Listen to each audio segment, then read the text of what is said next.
man gains invincibility powers and starts clapping, bro. Let's see what this is all about, bro. This is like a recap of like a movie. So I don't know, bro. Let's see what this is all about. They're celebrating Nick. His mom.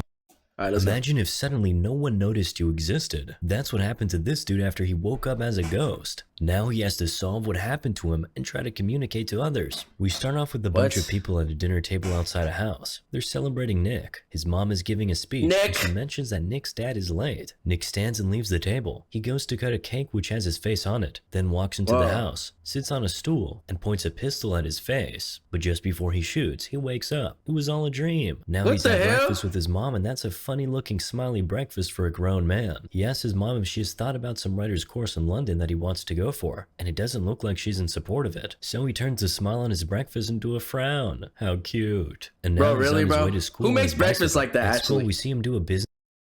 Oh my god, bro. He did homework for some guy. After handing the homework to the guy, his girlfriend sneaks up on him, asking if he'd be coming for a party tomorrow night, but he says he can't because he'll be busy. Next, we see two guys trying to get some money from this guy. Apparently, he owes them. The leader of the gang, Annie, threatens him with a knife, but she doesn't really do anything except scratch him on the finger. Now we're in Nick's class and a guy is reading his homework to the class. The teacher asks Nick to top that. He goes to the front of the class, sits on the table, and reads his own work. It's good poetry, but his classmates seem bored out of their minds. So once the bell goes, they all pack their bags and leave. The students are now in the cafeteria. The guy who was scratched is Nick's best friend, Pete. Nick is telling Pete he needs to stand up for himself and not let people push him around. Pete says he can't, so Nick goes to fight for his friend. He goes and pays off Pete's debt and whispers in Annie's ear, "You are so broken." Dude really thought he was going to get away with that, but Annie only gave it a few seconds then attacked him, landing some punches on his face. Now two of them are waiting to see the principal and are having a little heart-to-heart. He tells him he's not better than her because he sells essays. He admits that he's a hypocrite, then the principal comes and sends Annie home. Then he turns to Nick and tells him to stop wasting his time on lost souls like Annie Newton. She has no future. You do. Don't let us down, he says. And Nick's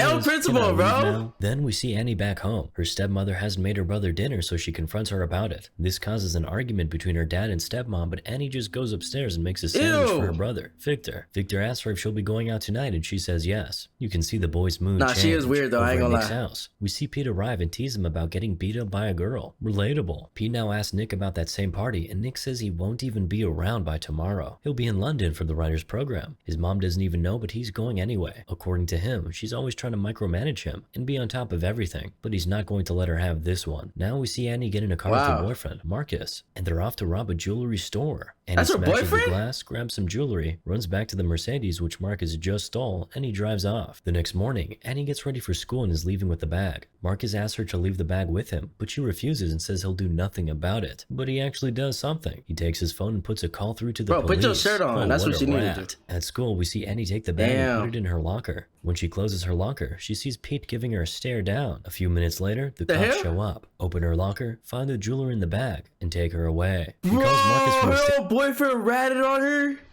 That's crazy, bro. You can't trust nobody. And gives him the update. He asks if she has any idea how they found out, and she says she does, and she'll take care of it. Do you really? Anyway, after the call, she leaves the station ready to exert revenge on the person she's so sure ratted her out to the cops. Now we see Pete saying goodbye to Nick. They hug, and Nick goes home where his mom has found out about his ticket to London. Apparently, the airline called to say that the time of his flight has been changed. She confronts him about it. He apologizes and said he was trying to talk to her about it, but she notes that he has had the ticket for weeks, so he was going to go no matter what she said. But she's shocked he was just going to leave without saying a word. She says she feels like she has been living with a stranger. Nick is now in his room getting ready to leave. He takes a watch and puts it in his pocket. Then we see Pete walking pretty briskly, and boom, some guy comes and punches him from nowhere. It's Annie's guys. They take him to Annie. She thinks it's him who ratted her out, so she's beating him up, trying to get him to admit to something he didn't do. Bro, it wasn't him. So he says he'll tell her who did it. Boy, who are you about to implicate now? The answer is his best friend, Nick. But you just have to understand his rationale. It's not like he's a snake or anything. He just expected that Nick would have left the country by now, and Annie would not have anybody to beat up. Oh, that's fast. Nick's flight got delayed, so he's at the party asking his girl if she wants to go to London. While they hang out, he throws her the ticket and tells her to have a good time. It would appear that his mom's little speech changed his mind and he no longer wants to go. And you know that isn't good news for anybody. Bro, he's walking back home when the car starts chasing him and then pushes him to a ditch. It's Annie and her boys. They're beating him up now. Pete comes out of the car and tries to explain his rationale, but nobody's listening. listening to him. Annie now picks Nick up and asks him, who's broken now? And he still answers, you are. We all love a guy with some balls, don't we? Okay, that may have come out wrong. Hey, pause, bro. What you mean by that? A few more punches and a hard kick to the face. That kick kills him, so they go and dump his body in a hole. During the process, Nick's watch falls. He actually died. Nobody notices it. I could forgive Pete before, but not now. How would you allow yourself to be part of that? He's your best friend, for crying out loud. Anyway, Annie goes home and confesses to Marcus. She tells him she clapped the guy who sold her out, and you can see the shock on Marcus's face, because he knows for a fact that that was not the person who sold her out. He's now asking her why she came to him. You know I'm on parole, Annie. Why'd you come here? Bro, it's him. It's him, bro. She's clapping everybody but him. She feels betrayed. Betrayed. Wait till you find out that he's the one who sold you out. She smashes some stuff in his workshop, gives him an ironic kiss, and leaves. Then early the next morning, bro, she looks like 12. Last night. That guy looks like 30. Next, Nick. He walks out of the woods looking unscathed, so clean and fresh. He walks to school, goes and sits in class, but here's the thing. No one can see him. He's, how do you say it? Invisible. Relatable. So nobody knows he's in class, even though he's sitting right there and can hear everything they're saying. They use that opportunity to get a few things off their chest about him, even his girl. She calls him pretentious and says he's always trying to make himself feel important. You can't trust these girls, man. But then again, his best friend also betrayed him, so actually, don't trust anybody, bro. At first, he thinks he can't trust nobody with him, but then he takes a book, throws it at his shelf. The book never even leaves the table. He then goes to the telephone in the principal's office to call his mom. He's writing his principal's chat. What do you do? What's the first thing you're doing if you're like actually invisible? Like, what are you doing, bro? You know what I'm saying? Like, what's the first thing you're gonna do when you're invisible?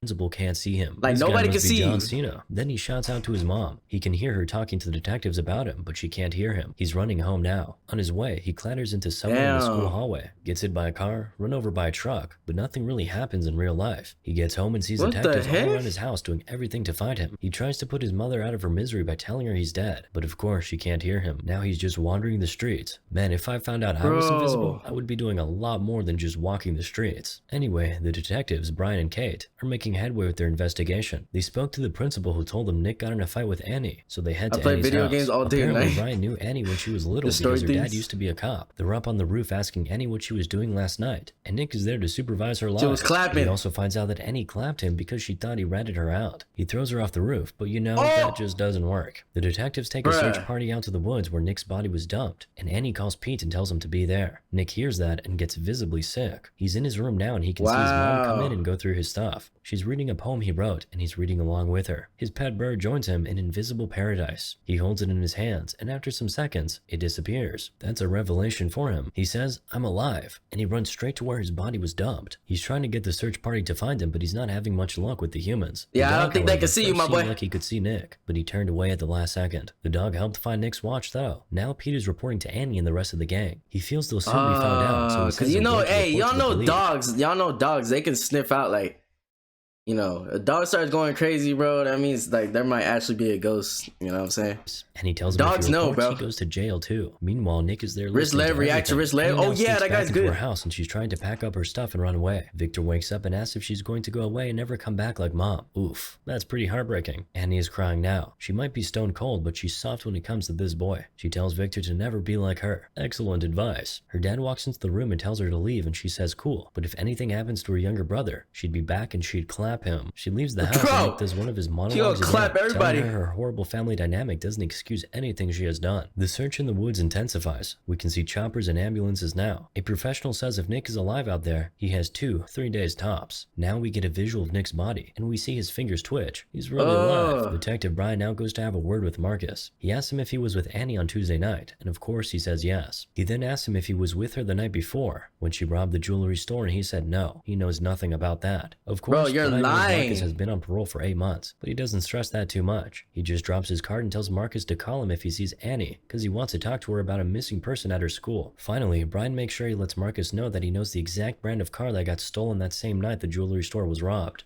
Nick is now telling his mom how he knows this won't change a thing for her, because she always has everything under control. He's shouting at her, shaking her, scattering everything on her table, even throwing a chair through the window. But of course, none of that actually happens. A few moments later, his mom breaks down and starts crying. She's really weeping and calling out Nick's name. Pete is taking a walk under the rain when Marcus comes from nowhere, grabs him, and points a gun at his chest. Marcus tells Pete that he's being followed by the police, and he actually is. He takes him into the woods, and Pete points to him where the body was dumped. The next day, Marcus tries to trick Annie to come to a location location so he can clap her, but she suspects something, so she calls Pete and tells him to go instead. Pete goes and is followed by Detective Kate after Nick did his best to get her to wake up and look. Pete is now at the bridge with the two guys while Annie is watching from a distance, but then Marcus comes from behind her and points a gun at her back. He takes her to the bridge where the rest of the guys are and tells Pete to go home. He runs home. You can see how thankful he was that he was asked to go. Marcus says they have to move quickly because there's a tail on Pete, and he's right. Gonna get clapped. It's too late now. The cops are already here. Annie then grabs a shotgun from Marcus and is pointing it at the cops, but they're surrounded now. But Annie is one hell of a survivor. She manages to climb out and escape. What Peter the Parker hell? would be extremely proud. While She's she's running parkour? away, Nick screams, "They'll catch you, Annie." And it seems like she heard him, because she turns around and yells something. So Nick goes, "She heard me." She goes to a club and sells a ring which belonged to Marcus to some guy. After he pays her, she decides to stay back and do a little dancing. She takes off her hoodie and beanie, and is now doing the signature white woman dance while Nick is just watching her. The next day she goes to her mother's grave, and she says she's sorry. Then Nick starts talking about how sometimes he wishes his mom died instead of his dad because of how much pressure she puts on him. He now reaches out to Annie and touches her shoulder. He says he knows she can hear him, so he tells her just to tell them where his body is, but she just stands up and leaves. He follows her. She breaks into the school at night and puts some money in an envelope for Victor and puts it in her locker. Nick is there to tell her he's dying and he doesn't have much time left, and ironically, she's the only one who can save his life. You can tell she can hear his voice in her head, so he screams her name and she turns around, but she can't see anybody. She's miserable now. She goes to take a shower, and being a good boy, Nick makes sure not to look. Meanwhile, Nick, the one in the hole that is, bro, he didn't look at him cheeks, boy.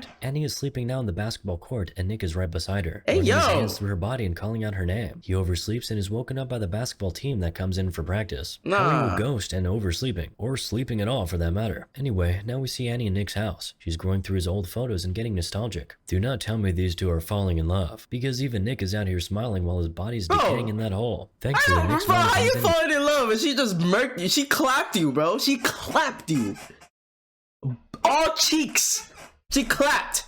Kills whatever romance was brewing. Annie runs out of the house and straight into the woods to where they dump Nick's body. And Viola, the body isn't there. Nick is telling Annie that someone was there to move his body and he's asking her to think. She sees the substances that she found with Pete days back, and that tells her that Pete was here. So she goes after Pete at school. Pete is now telling her that Nick didn't even rat her out in the first place. He then confesses that he and Marcus moved the body. So she goes after Marcus. She ambushes him in his car, just outside a police station. Then she takes him to a precipice and tells him to go on his knees. Role reversal moment. Then she points a gun at him. Meanwhile, Pete is trying to self-delete. Nick is begging him not to do it, but Pete can't even hear a thing. But here's the beautiful thing. While Pete is in that transition zone where he's not dead yet, but not fully alive, he sees Nick. They can see and talk to each other. Nick is now asking Pete where he moved the body to at the same time Annie is asking Marcus the same question. They both answer about the same time. After they do, Pete's parents rush into his room and find him in the state he's in, and Annie just leaves Marcus and turns around to go find Nick. But not clapping him turns out to be not a very good idea, because Marcus stands up and shoots her.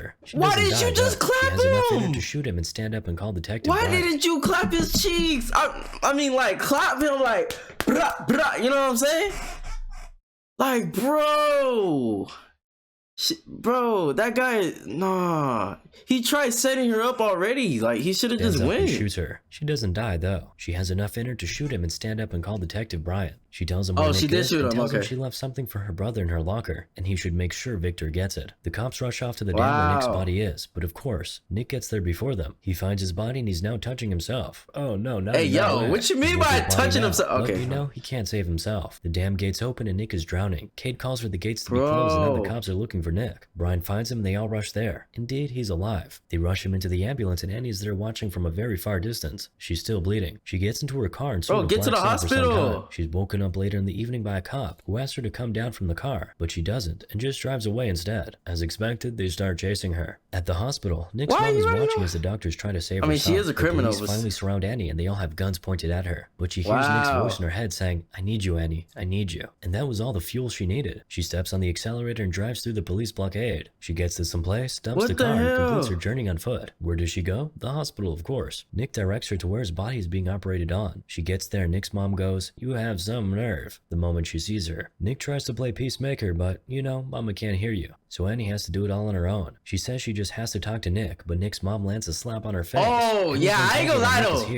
I ain't gonna lie, like, I would slap the shit out of her too, bro. Like, that's literally her son's kid. Yeah, no, that's crazy. She can feel him and hear him, that she knows what he wants. Of course, she doesn't believe her. So on Nick's directive, Annie tells Nick's mom about that time she was in his room reading his poems and how he was with her then. She now asks Annie what she wants, and Annie says she just needs to see Nick. She can help him, but his mom says no. Annie hands her her gun and says she knows she can bring him back. She finally lets her go in. Annie is now running her fingers through Nick's body. She apologizes to him and begs him not to go. She takes off her necklace, which once belonged to her mom, and puts it in his hand while she joins him on the bed and snuggles with him. When she does that, the invisible Nick disappears, and the real Nick wakes up and calls Annie's name. Annie says she wanted to do— Yo, all he needed was some cheeks to wake up? All he needed was some cheeks? That's all it took to wake him up? That nigga was dead? And he just needed a shorty to come in his bed and wake him up. What the fuck? One good thing, and Nick tells her she did. She saved him. Then Annie taps out. Then we see Victor playing with a toy plane, and Nick shows up and has a conversation with him. Victor says his sister died, and Nick says they should send her a message. Victor's message is simple and short. Hey Annie. So Nick writes that on the plane for him, and they fly it. Moral of the story? I don't know, but that was sad. Nah, that was crazy. Yo, if you guys want me to react to more of those, make sure you leave a comment down below, and I'll see you guys in the next one, man. Peace!